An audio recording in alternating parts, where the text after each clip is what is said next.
Il existe d'autres dimensions. Nos ancêtres le savaient. La science commence tout juste à le soupçonner. Le fait qu'une personne perde connaissance, conscience dans le monde réel, ce qu'on appelle le monde d'aujourd'hui, mais que cette personne vive dans l'autre monde. Bien sûr. Après, ce qui est intéressant, comme on dit, bon, quand on parle de spiritualité africaine, bien sûr, il y a une grande variété, hein. On parle toujours de ce qu'on connaît, mais du peu que je connais, en tout cas, qu'on m'a appris, c'est vrai qu'on a toujours conscience, on a toujours eu conscience, en tout cas, dans les familles africaines, en tout cas, qui sont autour de nous et tout, que en fait, le monde dans lequel on est tout de suite, lui-même est un voyage. Voilà, c'est comme ça qu'on voit la chose. C'est-à-dire que on parle d'une vie après la mort, on parle d'une vie avant la vie, vous voyez?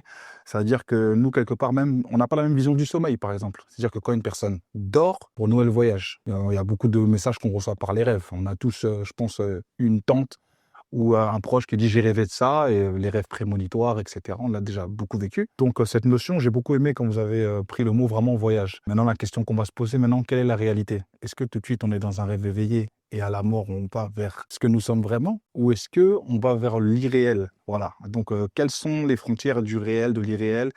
Est-ce que le matériel, c'est vraiment la vérité, ou c'est juste une perception, une illusion assez bien faite